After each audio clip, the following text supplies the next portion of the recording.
oh my lands, here we go again. Another great adventure, another yarn to spin. Every time we get together, what a mess you'll find us in. Oh my lands, here we go again. Oh my lands, here we go again. Oh my land, y'all. It's Kathleen and Nikki. We can't wait to share what we're up to in this episode.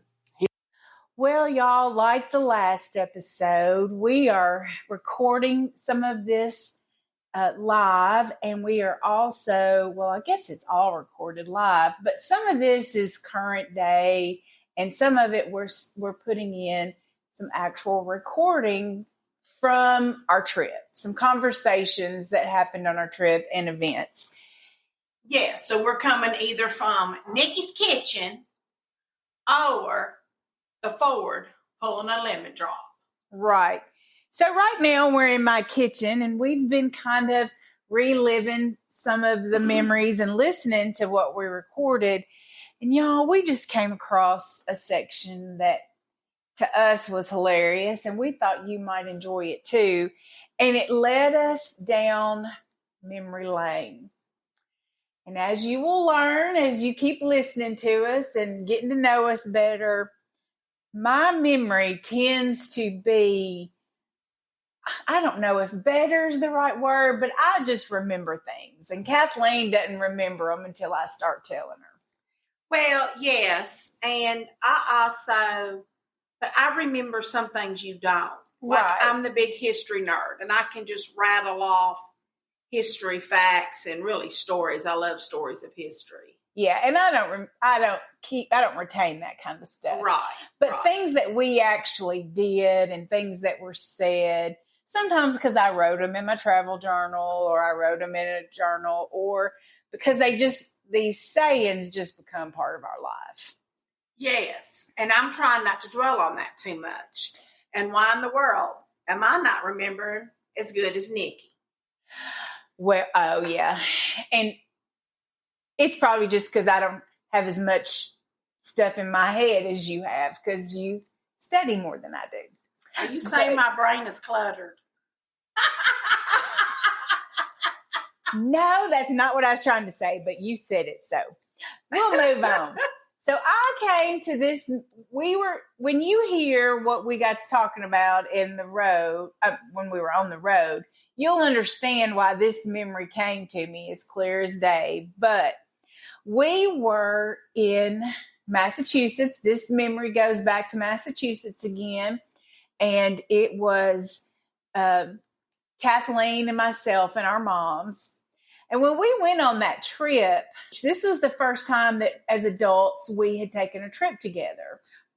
Well, no, because we went to Grammy's at the desert. No, the four of us. Sorry, I'll be a little more clear in my communication. It was the first time the four of us had taken a trip, not me and you. Right, but with our mamas. With our mamas as adults. And so we decided the way that we would do this, we were going to visit the whole state of Massachusetts. We were doing it all in a 7-day, 1 week. Oh, we did 8 days?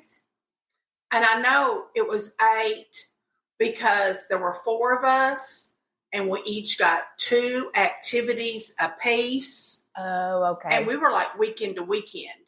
And okay. So actually it might have been 9, but we had, each person got 2 do or die items. Okay. So you remember that part, and I didn't remember that part. Yeah. So that I remember. Well, one of the things that Kathleen was determined that we had to do, and we all were good with it, but it was one of Kathleen's picks, is we had to go to Plymouth Rock. Yes, because, I mean, every child dresses up like pilgrims in elementary school. And I had my heart set on seeing where the pilgrims landed. Yeah, and I think you really thought some of your ancestors were the ones who landed on Plymouth Rock. Yeah, but they weren't. I don't have anybody here that old. Well, so y'all, we had mapped out our trip. We're flying into Boston, what days we were doing what, and then we were flying back out of Boston. And everything was mapped out and kind of flowed in a rhythm. But Yes. Plymouth Rock didn't fit into that rhythm anywhere. So it was going to be a kind of like one-off day. We were going to drive there, do that, and then keep on trucking. Well, first of all, it was not a simple drive there and keep on trucking. We didn't think we were ever going to get there. I remember that. And then it kept getting dark. I mean, we kept losing day and day, and then we were afraid we weren't going to get there before it was dark. But we did. We got there like right at the beginning of dusk. Right. And we get there and we park and we're all excited to get over there. And Kathleen says, "You've got to be kidding me. That is Plymouth Rock?" And so we kind of think, no, we've got to be in the wrong place. And so we walk around and we look. But sure enough, y'all, it was Plymouth Rock. And Kathleen, I probably cried. You may have, because you cried a lot on that trip.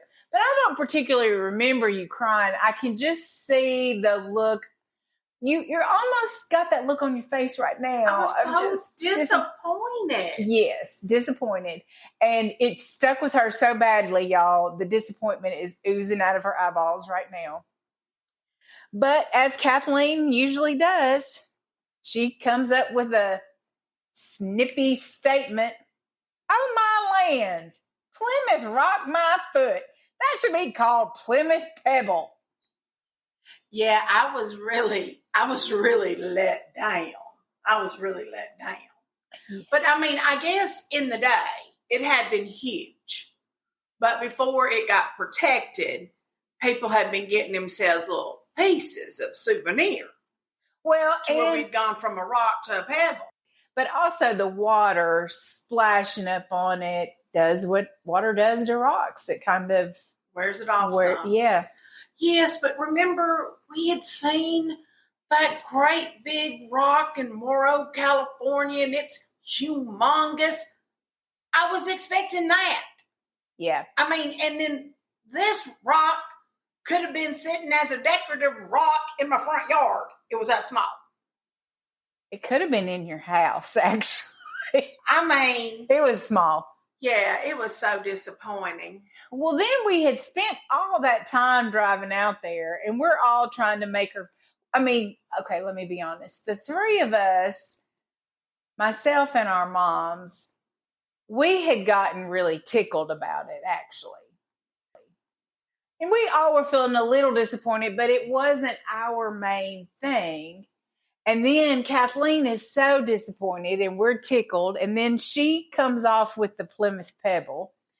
And that was hysterical to us, but she wasn't trying to be a comedy act in that moment. She was really frustrated with this Plymouth Pebble. Yes. So we decided that we needed to do something else in this little town because we had driven all the way out there. We didn't realize how far off the beaten path. And we were kind of tired of being in the car. So we went to eat. And I don't remember where we ate. It's probably in the travel journal. But then we found a graveyard tour. And it was an old historical graveyard. And Kathleen loves history. And I love graveyards. Which is so funny because she is such a scaredy cat. That's true. I am a big scaredy cat. And she is not ashamed of the fact that she's a scaredy cat. She'll tell you, like she just did. She'll tell you, I'm a big scaredy cat. But she was all for going through this in this graveyard ghost tour. Yes. And so we did this ghost tour in the town where the Plymouth Pebble was. And y'all, finally she loosened up. We're doing this tour, and we get to, the tour guide's in full costume, like Minutemen costume, and he is serious about his tour. Of course. Yes. I don't remember what happened, but something happened and we got tickled. And y'all, my mama's laugh is louder than Kathleen's laugh. And all four of us were tickled and cackling. And we got in trouble from the tour guide in the middle of the ghost tour. And I think he even said, well, we won't be seeing any ghosts tonight because these ladies have scared them off. Now I think I remember that statement because I don't remember that tour, but you saying that, it's kind of ringing a bell. Yeah, he was tore up because we weren't going to see any ghosts that night. And it was all our fault because we couldn't get settled down and be quiet. Well, I'm going to tell you this. He couldn't see any ghosts. Because a ghost could care less whether or not you are loud or quiet. Oh. I know from experience. They don't give two toots about that. So I'm going to say he wasn't never seen nothing anyways. Well, you didn't tell him that. Well, that was before that I had that experience. But because I am likely just to tell you if you're wrong, I'll tell you. Especially if it's about a history thing. It's the experience when you live next door to the Ghostbuster. And that is, again, another memory. But we're not going to be sharing that memory today. We're not going to be sharing the Ghostbuster story today. But this memory came about for Nikki because when we were listening to the recordings of the trip, I got to talking about how much I love graveyards or cemeteries and churches, and I started counting them as we go. Yes, y'all, we counted every cemetery and graveyard. And a couple of them should say, there's another one. And I have to say, no, Kathleen, that's the same one we've already passed, but we're lost and we've driven around it twice now. That's true. That's true. And so we're going to add in the clip from the trip, some audio where I talk about why I like graveyards, cemeteries, and churches, because I go to cemeteries and churches and on ghost tours in almost every town I visit. I'm not morbid, but I just find it so interesting. So here you go, y'all. Listen up. We'll see what you think. Oh, another big cemetery. I like cemeteries. Oh, look at that one. It's got beautiful headstones, monuments. I like it when they're old and everything's different. Oh, that's pretty. That's when I go into Lisa's Pie Shop. Well, Lance, I should have been looking to the right to give me a little piece of pie. Hey, I missed that. We're down past it now. I'm wondering if I don't have, I don't know, something about, I'm not into morbid death type stuff, but I love cemeteries. I love walking through cemeteries. At home, I ride my bicycle through the cemetery. It's peaceful. It's pretty. The roads is paved. It's a good place to ride your bicycle. I go into cemeteries whenever I travel, as well as churches. That's another one of my number one and number two of every town is a cemetery and a church. I love to go through them. And then, gosh darn, if I don't live in an old funeral home to boot. with an embalming fluid bottle sitting right there on my staircase that we found down underneath one of the sides. And you kept it? Yeah, it sits on the staircase. You can see when you go by. The staircase going upstairs? Yeah, up to the attic. How have I never noticed that that's what was... Hey, let me tell you what else had never gotten noticed. My niece had come over recently after one of our dogs had passed. And she was so upset and was like, oh, you know, Uncle Kevin, I'm so sorry Teddy passed. Oh, I'm so sorry. Where did you bury him? And I said, oh, honey, your uncle, he don't bury the dogs. She looked at me strange. I said, he has them all cremated. They're sitting right in there on the entertainment center. There's 3 of them waiting in a row for one day when we pass. She was like, really? I was like, yeah, you pass them every time you come to my house. Oh, God. So then I had to explain cremation to a 9-year-old. I told my brother, I said, took care of that one for you. We went through this piece back when Helen was really young. We kept having birds dying. You know, we had like, I don't know, 2 or 3 die out in the front yard. I think that, you know, the trucks were hitting them and they was just falling and dying. And then we had a couple in the backyard die. I think they sat on the electric fence and that got them. So Helen told all the neighbors that all the birds come to die at our house since it used to be a funeral home. I said, would you quit telling people that? But it don't bother us none. People ask us all the time, how can you live there? I'm like, easy. I sleep good every night. I mean, you know, just because people died there, funerals there, it don't, you know, that don't mean nothing. Well, they didn't actually die there. They were already dead when they came there, right? Yeah, So, yeah. I say it like this. Every old home, and ours is, she's 103 years old now. oh, Every old home is going to have had funerals in it. They all have. The old ones have. We just had extras. We had visitors at ours. But my bed lays right where the viewing room was. well, somebody died in my house. Are you serious? You've never told me that? Ganna May died in my house. Why did I never realize that Ganna died in your house? How did I forget that? I felt like there was a bunch of stuff going on at the time for I some. remember what, but Was that when Helen maybe broke both her leg bones? But anyways, Ganna passed away at your house. she sure did. I think back to how much time you took care of her. I thought about that recently. I don't know, I don't know what made me think about it. Probably thinking, did I do enough to ever help you out? And I don't know that I did.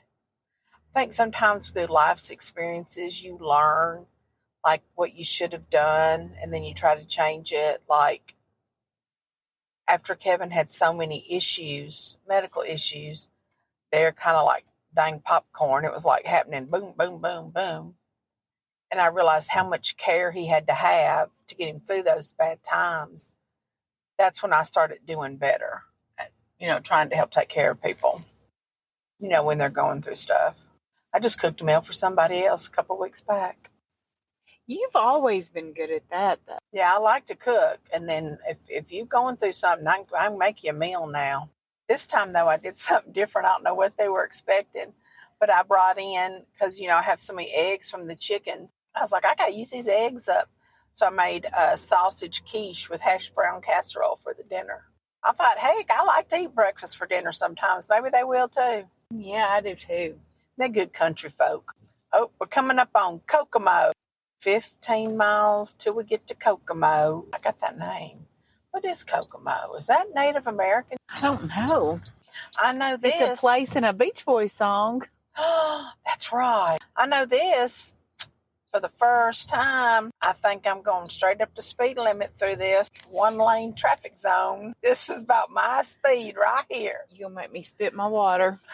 Okay, y'all.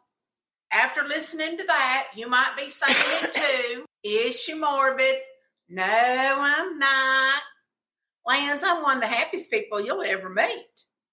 In fact, people always expect to see a smile on my face. If there's not one, I'm mighty upset about something. But, so we want to pick on up with the rest of our trip. And on this particular day, we were headed to Fuller's Resort and Campground on Clear Lake in Buchanan, Michigan. And I say on Clear Lake funny because after we had been there like a day and a half or two and we're running around, I say to Nikki, what's the name of that lake we're staying at? Of course, she couldn't remember either. I wasn't the only one. No, that's right. I couldn't. And when we got to going back and we saw the name of the road was Clear Lake Road, we were like, oh, we're staying on Clear Lake. So we pull into this campground, and I'm going to tell y'all, I don't know how in the world I found it because, Nikki, it's in the middle of nowhere, isn't it? Yes, and there were no street signs, or there were no signs that were like Fuller's Resort this way. Right. There was the one at the beginning of the road, but like these little roads are narrow like they are here at home. There wasn't any yellow lines in the middle of these roads. And we were going out in the middle of nowhere to this family-owned campground on Clear Lake. And y'all, it was absolutely beautiful. And we'll talk about that more in the next episode. But we make it, and I'm excited because we've made it. I'm still day two of pulling lemon drop, and I'm still white knuckling it, and I am still obeying the speed. No, I'm not obeying the speed limit. I'm going way under because my husband told me that, I don't need to be going fast. So when we get into these small towns, all of a sudden I'm like a regular driver, y'all. I am just trucking along at 35 miles an hour, just like the speed limit says. No, she's like an old lady driver. The one you get behind and you say, at a certain age, you should have to retake the driving test. Mama, don't get mad at Nikki saying this. Saying sorry right now. So we pull in to Fuller's Resort and Campground, and y'all, it is like we have pulled up to the setting, the entrance. It was like out of a time period, with Dirty Dancing. Did you not get that feeling? The entry and it was just adorable, y'all. It was adorable, and the people were at the entrance gate and sitting out, and we get there, and they welcome us like we're family. Like they knew us. And I say to the lady at the entrance, I said, she welcomed us. And I was like, oh, my goodness, I am just so glad I've made it here. We're just excited to be here. And I proceeded to tell her that this was the first time I had ever been pulling a camper, and I had still yet to back up one successfully. But I had made it here, and I had high hopes. And she real quick said, oh, you're here celebrating your birthday, and this is your first time at everything? Oh, well, let me get my husband to help y'all. He's real nice. Just pull on over to that pull-through spot over there, and I'm going to get him. And it just so happened that they were the owners of Fuller's Resort and Campground. And I want y'all to know, he showed up, Nikki was in the restroom, and they apologized like 4 times that the bathrooms may not have been clean enough because of a camp. Well, I'm here to tell y'all that their bathrooms were cleaner than the bathroom in my home right now. They clean them things all the time. And so he jumped in the truck, and he started pulling lemon drop and giving me a tour of the campground and everything that it had. And Nikki comes out of the restroom, and I'm gone. So his wife puts her back into, in a golf cart. Oh, a golf cart? Mm-hmm. Okay, yeah. And brings Nikki right on down to the campsite. And her husband took lemon drop and just backed her right into that spot. Backed her in, got out, got pieces of wood, leveled her. I mean, when he didn't think she was straight enough, he straightened her right on up some more. He wanted her in there perfect. And perfect she was. Yes. And she was beautiful in that I called it looked like a Hallmark movie spot. Because it was right on the lake. I mean, we just walked right out into the water. Oh, yes. I mean, it was just like a 2-foot step down. And the whole lake was surrounded in trees. And there were houses that you couldn't even see real clear all around the lake. And it was clear. I mean, when we later got in it, which we'll tell you about in the next episode, because, Nikki laughs at me. But when we got in it, I mean, we were seeing clear to the bottom as we kept walking out. I mean, it was really nice. It was really beautiful, yes. It was. And I felt really blessed to be there. It was a beautiful location. So sometimes you get more than you expected in life, and sometimes you get less than you expected. Yes. You've heard both sides of that story in this episode. My disappointment over the Plymouth Pebble, and then my excitement over Fuller's Resort and Campground, because it exceeded our expectations. So today's advice question is, what to do when you show up to something you've planned? I mean, we're not talking about the biggies in life right now, but what do you do when you show up and things aren't what you expected? And we're talking about this in reference to traveling. Yeah, I think what our advice would be is we still plan. We plan everything. But y'all, we'll probably give you this advice in a couple of different times in different ways because we've experienced it so much. It's just you've kind of got to just roll with the flow. Because was Plymouth Rock what Kathleen expected? No. But from that came the Plymouth Pebble. And now we laugh about that all the time. We turned that disappointment into one of the best memories of some of our traveling.